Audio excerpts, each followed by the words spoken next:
오늘 이 새벽에 하나님께서 저희에게 주시는 말씀은 신명기 33장 1절부터까지의 말씀입니다. 한 목소리로 봉독하겠습니다. 33장 1절부터 함께 읽겠습니다. 하나님의 사람 모세가 죽기 전에 이스라엘 자손을 위하여 축복함이 이러하니라. 그가 일렀으되 여호와께서 시내산에서 오시고 세일산에서 일어나시고 바란산에서 비추시고 1만 성도 가운데에 강림하셨고 그의 오른손에는 그들을 위해 번쩍이는 불이 있도다. 여호와께서 백성을 사랑하시나니 모든 성도가 그의 수중에 있으며 주의 발 아래에 앉아서 주의 말씀을 받는도다. 모세가 우리에게 율법을 명령하였으니 곧 야곱의 총회의 기업이로다. 여수론에 왕이 있었으니 곧 백성의 수령이 모이고 이스라엘 모든 지파가 함께한 때로다. 르우벤은 죽지 아니하고 살기를 원하며 그 사람 수가 적지 아니하기를 원하나이다. 유다에 대한 축복은 이러하니라. 일러스되 여호와여 유다의 음성을 들으시고 그의 백성에게로 인도하시오며 그의 손으로 자기를 위하여 싸우게 하시고 주께서 도우사 그가 그 대적을 치게 하시기를 원하나이다. 레위에 대하여는 일러스되 주의 둠밈과 우림이 주의 경건한 자에게 있도다. 주께서 그를 마사에서 시험하시고 머리바 물가에서 그와 다투셨도다. 그는 그의 부모에 대하여 이르기를 내가 그들을 보지 못하였다 하며 그의 형제들을 인정하지 아니하며 그의 자녀를 알지 아니한 것은 주의 말씀을 준행하고 주의 언약을 지킴으로 말미암음이로다. 주의 법도를 야곱에게 주의 율법을 이스라엘에게 가르치며 주 앞에 분향하고 온전한 번제를 주의 제단 위에 드리리로다. 여호와여 그의 재산을 풍족하게 하시고 그의 손의 일을 받으소서. 그를 대적하여 일어나는 자와 미워하는 자의 허리를 꺾으사 다시 일어나지 못하게 하옵소서. 베냐민에 대하여는 일러스되 여호와의 사랑을 입은 자는 그 곁에 안전히 살리로다. 여호와께서 그를 날이 마치도록 보호하시고 그를 자기 어깨 사이에 있게 하시리로다. 요셉에 대하여는 일러스되 원하건대 그 땅이 여호와께 복을 받아 하늘의 보물인 이슬과 땅 아래에 저장한 물과 태양이 결실하게 하는 선물과 태음이 자라게 하는 선물과 옛산의 좋은 산물과 영원한 작은 언덕의 선물과 땅의 선물과 거기 충만한 것과 가시떨기 나무 가운데에 계시던 이의 은혜로 말미암아 복이 요셉의 머리에 그의 형제 중 구별한 자의 정수리에 임할지로다. 그는 첫 수송아지 같이 위엄이 있으니 그 뿔이 들소의 뿔 같도다. 이것으로 민족들을 받아 땅끝까지 이르리니 곧 에브라임 자손은 만만이요 므낫세의 자손은 천천이로다. 아멘. 저희가 3월 말부터 이 신명기 말씀을 나누기 시작했습니다. 이제 한 3개월 정도 저희가 함께 나눴는데요. 막바지에 이르렀습니다.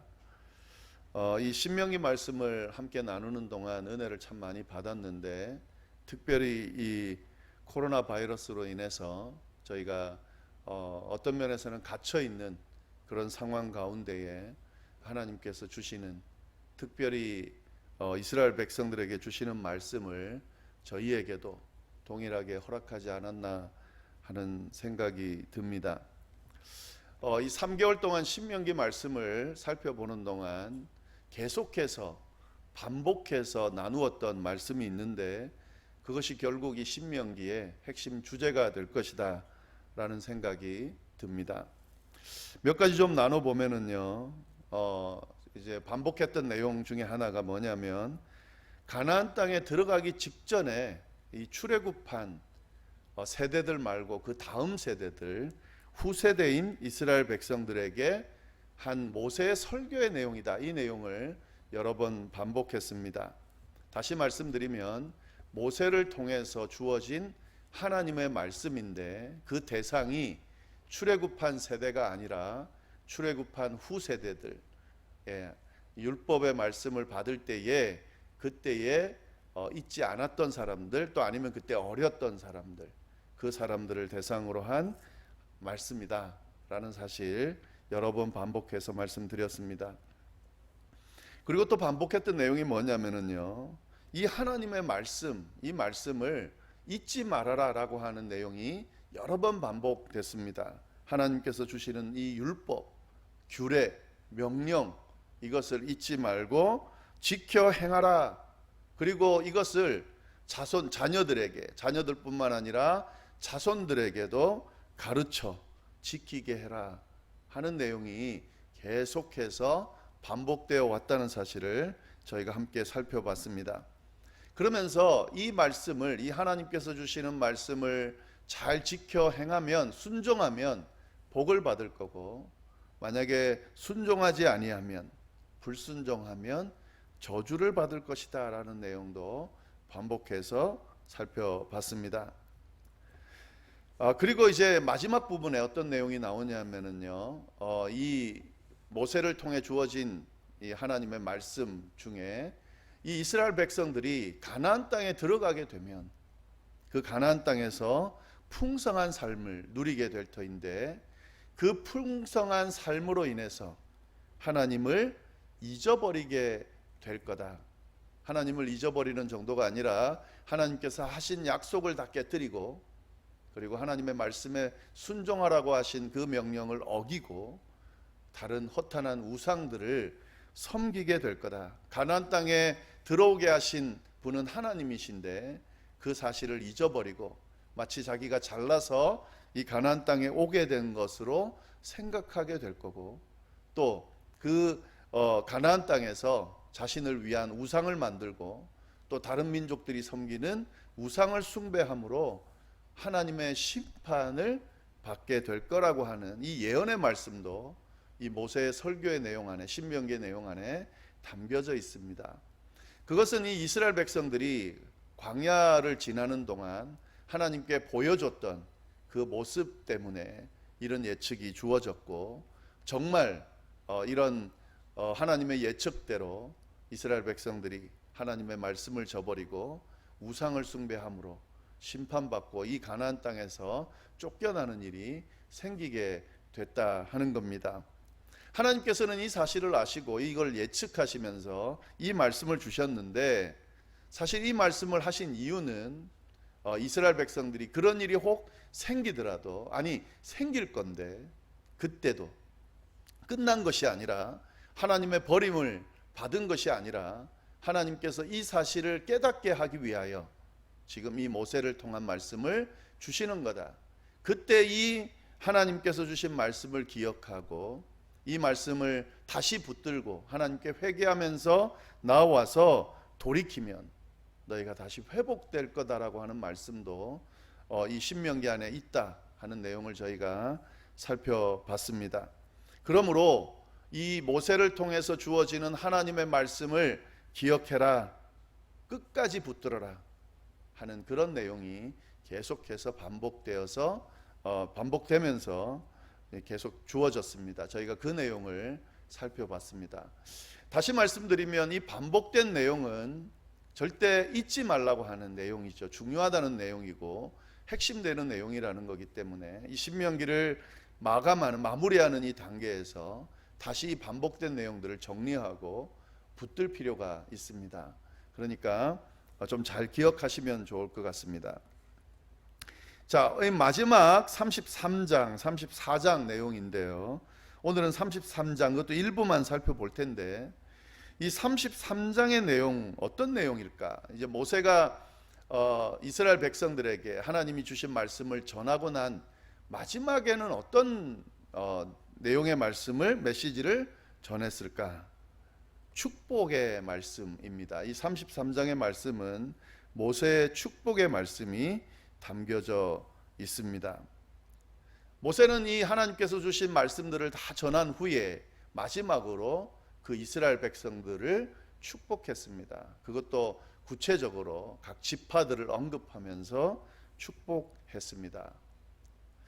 이 내용을 살펴보면은 마치 이 창세기 49장에 나오는 야곱이 마지막 유언할 때에 그의 자녀들을 12자녀들을 축복한 것 같은 그런 연상을 하게 만드는데요. 비슷합니다. 이 모세도 유언하면서 마지막에 이 이스라엘 지파들을 향해서 축복했습니다. 야곱처럼. 그러니까 그 야곱의 축복과 좀 비슷하다라는 사실을 저희가 알 필요가 있습니다. 그러나 뭐 다 똑같은 건 아니고요. 좀 특징이 있는데 이 야곱의 축복과 비교해서 몇 가지 특징을 좀 살펴보면 이 야곱의 축복에는 축복인데 저주의 내용도 나옵니다. 특별히 시므온하고 레위 지파를 향해서 저주의 내용을 이야기하고 르우벤에게도 축복도 하지만 저주의 내용도 같이 언급을 합니다. 그러나 이 모세의 축복에는 저주의 내용은 없어요. 전부 축복의 내용으로만 가득 차 있습니다. 그게 좀 특징이고요. 그리고 이 모세의 축복 안에는 12지파 중에 시므온 지파에 대한 언급은 없습니다. 이 야곱의 축복 안에는 시므온 지파에 대한 내용이 나오는데 축복이 아니라 저주의 내용이라고 말씀을 드렸는데 이 모세의 축복 안에는 시므온 지파에 대한 언급이 없습니다. 그 내용 좀 아시면 좋을 것 같고요. 대신에 이 시므온 대신에 요셉의 두 아들 에브라임과 므낫세와 에브라임 두 아들에 대한 축복이 나옵니다. 그게 좀 다르고요. 야곱의 축복 안에는 이 요셉의 아들 둘에 대한 축복의 내용은 없습니다. 물론 에브라임과 므낫세를 야곱이 축복은 하지만 이 창세기 49장에 나오는 그 축복 안에는 담겨 있지 않습니다. 그게 특징의 내용이고요. 그리고 야곱의 축복에서는 이 레위 그의 아들 레위에 대한 그 축복의 내용이 아니라 저주의 내용이 나옵니다. 레위가 행한 그 범죄한 죄 때문에 이 야곱이 그를 저주하는데요. 이 모세의 축복 안에는 레위는 축복을 받습니다. 그리고 축복을 받을 뿐만 아니라 가장 긴 축복의 내용이 레위에게 주어집니다. 레위 지파죠. 레위에게 주어졌다기보다는 레위 지파에게 가장 긴 축복을 한다 하는 거죠. 그 내용을 쭉 살펴보면은 어떤 내용이냐면 광야 40년의 시간을 보내는 동안 물론 모든 이스라엘 백성들이 다 고생을 했지만 이 레위 지파가 한 행동을 보면 그가 맡았던 역할들을 보면 아주 중요한 역할을 했습니다. 그 중요한 역할이 뭐냐면 율법을 맡았습니다. 율법을 맡을 뿐만 아니라 제사를 집례했고 그리고 그 제사를 지내는 그 모든 역할들을 맡아 감당했습니다. 성막, 제사의 기구들 이런 것들을 짊어지고 나르는 역할들도 했습니다. 그에 대한 일종의 보상과도 같은 축복인데 그 내용은 뭐냐면 이스라엘 지파들이 이 광야 생활을 하는 동안 이 성막을 중심으로 움직였거든요. 특별히 하나님의 말씀을 중심으로 움직였습니다. 그걸 맡아 책임지고 진행했다고 하는 그 사실에 대한 그런 보상이 아닌가 하는 생각이 듭니다. 그게 특징 중에 하나고요. 그리고 이 모세의 축복의 특징은 아주 이 축복의 내용이 명확합니다. 구체적으로 이렇게 좀 비유나 이런 것들보다는 명확한 축복의 내용들이 나온다 하는 거죠. 이 축복하는 순서는 야곱의 축복 순서와 좀 다릅니다. 그리고 이 태어난 순서, 그러니까 형부터 이렇게 축복하지 않고 조금 축복의 순서가 다릅니다. 그 이유는 명확하지는 않은데요. 이게 어떤 면에서는 이제 이 이스라엘 지파들이 가나안 땅에서 땅을 기업으로 받게 될 텐데 그 땅을 받은 위치에 따라서 이렇게 쭉 원을 그리면서 축복한 것이 아닌가 하는 그런 내용이 있는데 그 명확하지는 않습니다. 이런 그 특징이 있고요. 야곱의 축복과 조금 비교하면서 보면 좋을 것 같고요. 그러면 이 모세의 축복이 주는 어떤 의미, 교훈이 뭔가 하는 거죠. 오늘 시간이 짧기 때문에 이거를 하나하나 어떤 축복의 내용인지 살펴볼 수는 없을 것 같고, 그리고 오늘 읽지 않은 그 뒷부분도 있기 때문에 한번 이 33장은 한번 읽어보면 좋을 것 같아요. 어떤 축복의 내용이 나오는지 구체적으로는 좀 읽어보시면 좋을 것 같고요. 오늘은 이 야곱의 이 모세의 축복이 갖고 있는 그 의미 몇 가지만 좀 전체적으로 좀 살펴보도록 하겠습니다. 어떤 의미가 있냐, 어떤 교훈이 있냐 하는 거죠. 지금 이 모세가 하는 이 축복은 언제 한 거냐면 모든 설교를 마친 후에, 그리고 그 설교가 어떤 설교입니까? 모압에서 한 설교입니다. 모압에서 했다는 것은 모세의 마지막 생애, 마지막 순간에 했던 설교거든요. 그리고 그 설교를 마친 이후에, 다시 말씀드리면 유언과도 같은, 아니죠, 유언이죠. 유언의 내용으로 이 축복의 말씀이 주어졌다 하는 거죠. 이렇게 축복하고 34장에 끝이 나거든요. 모세가 이제 죽습니다. 그 내용이 나오는데요. 그러니까 이 유언의 말씀으로 축복을 했다 하는 거죠. 이게 굉장히 좀 저희가 주목해 볼 필요가 있는데요. 삶의 마지막 순간에 그 자리에서 자녀들 그리고 그 이스라엘을 축복하며 마감할 수 있다고 하는 것은, 이건 진짜 큰 축복입니다. 이게 생의 마지막이라고 하는 것은 그 사람의 인생이 끝나는 순간이거든요. 이 사람들은 연약하고 이 죽음에 대한 두려움이 있기 때문에 이 죽음의 순간에 다른 누군가를 생각한다는 건 쉽지가 않습니다. 그리고 그 불안한 상황, 이 죽음이 끝이라고 하는, 또 죽음 이후의 시간에 대한 또 두려움들, 이런 것들이 있기 때문에 그 삶을 좀 안정적으로 그렇게 행복하게 마감한다는 건 쉬운 건 아니에요. 근데 이 삶의 마지막 순간에 행복하게 또 여유 있게 그렇게 마감할 수 있다는 건 축복이죠. 근데 그렇게만 해도 축복인데요, 축복하며 마감했다, 이게 굉장한 의미가 있죠. 모세는 그의 마지막 순간, 마지막 유언을 이스라엘을 향한, 그의 자손들을 향한 축복으로 마무리했다라고 하는 사실, 이것이 굉장히 큰 축복입니다. 우리의 어떤 기도 제목일 필요가 있습니다. 우리가 우리의 생을 마감할 때에 하나님을 바라보면서 천국을 소망하면서 기쁨 가운데 마감하는 것, 이것도 굉장한 축복이죠. 그런데 그 마지막 순간에 자녀들, 또 친구들, 또 주변 사람들, 자손들, 또 이 세상을 축복하면서 그렇게 마감할 수 있다고 하면 굉장히 큰 축복이 되겠죠. 오늘 말씀은 그 교훈을 지금 저희에게 알려주고 있습니다. 그리고 두 번째 교훈은요, 2절 말씀에 나오는데 1절부터 한번 읽어볼게요. 하나님의 사람 모세가 죽기 전에 이스라엘 자손을 위하여 축복함이 이러하니라. 그러니까 죽기 전에 축복했다, 이렇게 내용이 나오죠. 2절 말씀 뭐라고 이제 시작을 하냐면 이렇게 서두에 시작을 하는데요. 그가 일러스되 여호와께서 시내산에서 오시고 세일산에서 일어나시고 바란산에서 비추시고 1만 성도 가운데 강림하셨고 그의 오른손에는 그들을 위해 번쩍이는 불이 있도다. 이 모세가 축복을 시작하면서 했던 말이 뭐냐면 여호와께서 강림하셨다, 이 이야기를 하고 있습니다. 시내산에서 오셨고 세일산에도 일어나셨고 바란산에도 비추셨다. 1만 성도 가운데 강림하셨다. 그리고 뭐라고 그 다음에 이어지냐면 3절에 보면은요, 여호와께서 백성을 사랑하시나니, 이렇게 되어 있습니다. 여호와께서 강림하셨다. 그리고 그 강림하심은 이스라엘 백성들을 사랑하신 거다. 이게 이제 축복의 내용이죠. 이 말은 뭐냐면 이스라엘 백성 사이에 하나님이 강림하셨다라고 하는 것은 함께 하셨다는 거 의미거든요. 이 보통 신이라 하면 이 인간과는 아주 구별된, 범접하기 힘든, 가까이 갈 수 없는 두려움의 존재입니다. 보통 그렇게들 생각합니다.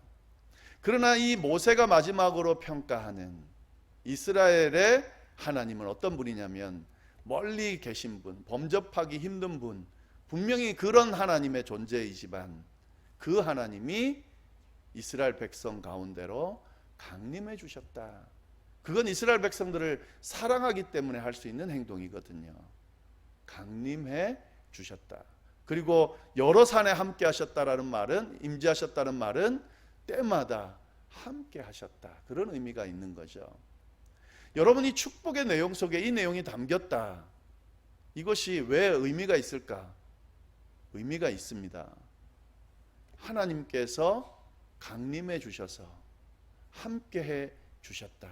삶의 순간순간 함께하며 동행해 주셨다.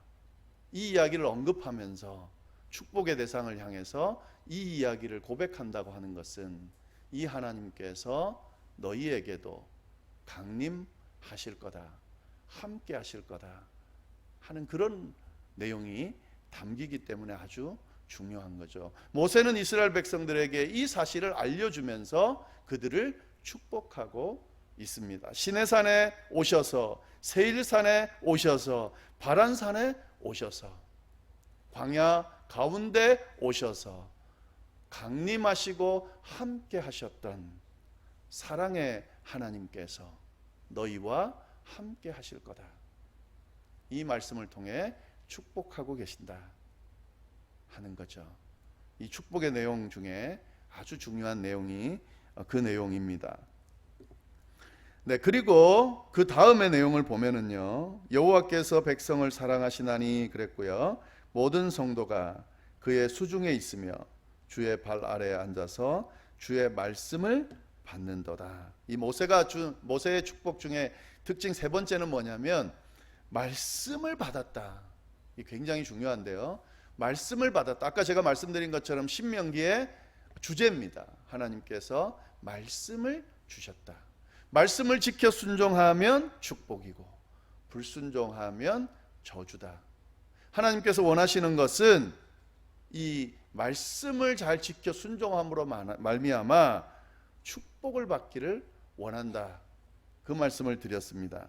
축복의 근원이 이 하나님의 말씀에 있다는 사실을 명확히 하고 있다 하는 거죠. 모세를 통해 주어진 이 하나님의 말씀이야말로 축복이냐 저주냐를 가르는 아주 중요한 근거가 된다는 사실을 이 축복 가운데도 언급하고 있다 하는 거죠. 그리고 난 뒤에 한 지파 한 지파 바라보면서 축복하고 있습니다. 이 모세가 하는 축복은 단순하게 복을 비는, 야 니네 잘 될 거야 하는 그런 내용의 축복이 아닙니다. 아주 명확하면서도 구체적이고 자세한 그런 축복이었습니다. 그게 뭐냐면 하나님의 사랑, 하나님의 임재, 또 하나님의 말씀에 근거한 그런 축복이었다는 사실을 모세의 축복을 통해서 저희가 잘 알 수가 있습니다. 한번 그 모세의 축복의 내용 찬찬히 한번 다시 쭉 읽어보시면 좋겠고요. 그 주일 본문, 월요일 본문, 그게 34장이기 때문에 저희가 이 마무리를 할 수가 없습니다. 한 구절만 더 보고 신명기를 오늘 마무리하도록 하겠습니다. 34장 7절 말씀, 8절 말씀 제가 한번 읽어보겠습니다. 모세가 죽을 때 나이 120세였으나 그의 눈이 흐리지 아니하였고 기력이 쇠하지 아니하였더라. 이스라엘 자손이 모압 평지에서 모세를 위하여 애곡하는 기간이 끝나도록 모세를 위하여 30일을 애곡하니라. 이렇게 모세는 가나안에 들어가지 못하고 생을 마감하게 됩니다. 그리고 그 뒤에 내용 마무리 뭐냐면 여호수아에게 그의 지도력이 넘겨지는 내용을 언급하면서 신명기는 이렇게 마무리가 됩니다. 모세가 죽을 때의 나이는 120세였고 그리고 그때의 그 모세의 상태는 어떤 상태였냐면 눈이 흐리지 아니하였고 기력이 쇠하지 아니하였다. 이게 엄청난 축복이죠. 가나안 땅에 들어가지 못하는 건 어떤 면에서 모세에게 있어서는 참 슬픈 일 같지만 저는 사실 이 대목을 보면서 모세는 가나안 땅에 들어가는 것보다 더 큰 축복을 받았다라는 생각이 듭니다. 여러분 한번 생각해 보세요. 그 생마감하는 마지막에 눈도 흐리지 않고 기력도 쇠하지 않고 하나님이 부르셔서 건강한 가운데 하나님을 만날 수 있었다라고 하면 엄청난 축복이죠. 예. 저는 사실은 저희 부모님들이 저희 장인어른을 비롯해서 이런 축복을 받았으면 좋겠다라고 생각하고 때마다 기도하고 있습니다. 저는 저가 이런 축복을 받았으면, 저희 아내가 이런 축복을 받았으면 좋겠다라는 생각을 하면서 때로는 기도합니다. 저는 저희 교회 열방교회 모든 성도님들이, 특히 어르신들이 이런 축복을 받았으면 좋겠다 하는 생각이 듭니다. 함께 예배드리는 모든 분들이 이런 축복을 받았으면 좋겠다는 생각이 듭니다. 주어진 생을 열심히 살다가 마지막에 눈이 흐리지 아니하고 기력이 쇠하지 아니한 상태에서 주님 부르실 때에 주님 제가 여기 있습니다. 제가 이 생을 마감하고 이제 주님과 함께 영원히 살기 위하여 이렇게 갑니다. 이렇게 멋지게 마감할 수 있는 모세와 같은 그런 삶을 살 수 있기를 간절히 기도하고 있습니다. 또 기도드리겠습니다. 함께 이런 기도 제목을 가지고 기도하면 좋겠습니다. 하나님 아버지, 오늘 또 귀한 말씀을 통하여 하나님의 음성을 들을 수 있도록 인도하여 주시니 감사하고, 특히 3개월 동안 신명기 말씀을 통하여 하나님의 음성을 들을 수 있게 하시니 감사합니다. 하나님, 생의 마지막에 축복함으로 그의 인생을 마무리한 모세처럼 저희도 그렇게 삶을 마감할 수 있도록 축복하여 주옵소서. 특별히 하나님, 그의 생의 마지막 순간에 하나님 눈이 흐리지 않고 기력이 쇠하지 않고 주님 부르실 때에 아멘하며 그렇게 생을 마감했던 모세처럼 저희도 저희에게 주어진 삶을 열심히 살다가 아프지 않고 그렇게 건강한 모습으로 주님 앞에 설 수 있게 되도록 주여 인도하여 주옵소서. 축복의 근원이 하나님께 있습니다. 하나님께서 임재하시고 함께 하시는 축복이, 특별히 하나님의 말씀 가운데 역사하시는 그 축복이 저희 가운데 넘칠 수 있도록 주여 인도하여 주옵소서. 함께하여 주시기를 간절히 바라고 살아계신 예수 그리스도의 이름으로 기도드립니다. 아멘.